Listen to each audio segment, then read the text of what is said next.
শরৎ রচনাবলী তৃতীয় খণ্ড, এটা আমি পেয়েছিলাম পুরস্কার হিসাবে, আমাকে দিয়েছিল নেতাজি ক্লাব থেকে।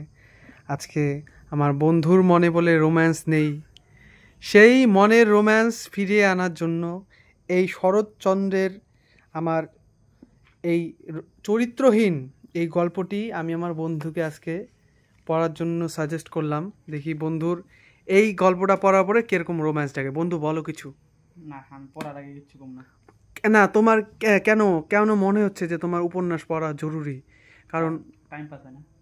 টাইম পাস হয়, কিন্তু তবু কেন মনে হয় যে একটা এরকম একটা রোম্যান্স নোবেল পড়লে আমার কিছু একটা রোম্যান্টিক ভাব হবে, যার ফলে আই ক্যান জীবনের মানুষের সাথে বেশি রুড ব্যবহার করতেছি কয়েকদিন ধরে। আচ্ছা আচ্ছা সবাই কয় রুড হয়ে গেছে। আচ্ছা, মেয়েদের প্রতি তুমি রুড? মেয়েদের না, সবার বলি। ওই সবার প্রতি মানে এই ছেলেদেরটা তো অত মাইন্ড করে না, কিন্তু মেয়েরা তো মাইন্ড করে। হ্যাঁ, মাইন্ড তো সবাই করে, কেউ কয় না, কেউ কয়, এটুকুই। ঠিক আছে বন্ধু, তাহলে কি তুমি এখন বাড়িতে গিয়ে পড়বে বইটা? এখন না, রাত্রে 12টার দিকে। 12টার থেকে কি সারা রাত্রি কাভার করে দেবে? কভার করার চেষ্টা করবো। অনেকগুলো পরিচ্ছেদ আছে, কিন্তু প্রথম 3-4টে বোরিং লাগতে পারে, পরে এগুলো best, one of the best. তো ঠিক আছে, দেখি বন্ধু চরিত্রহীন হয় নাকি আমি তো এই চরিত্রহীন উপন্যাস পড়ে, দেখা যাক। সমস্যা আছে, সবাইকেই ভালো লাগে।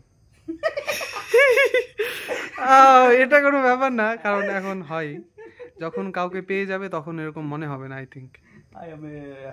আমার সেই মন উদার। মন উদার? আচ্ছা, হ্যাঁ, তোমার মতো মন উদারকে জানো কি বলে? চরিত্রহীন।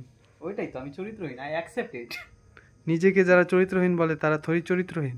যারা চরিত্রহীন তারা কখনো নিজেকে বলবে না যে আমি চরিত্রহীন। ঠিক আছে, তাহলে বন্ধু আজকে রাত্রে পড়বে, তাই তো? ইয়াপ। তার জন্য তোমাকে দিচ্ছি। ঠিক আছে, বাই। Bye bye, tata.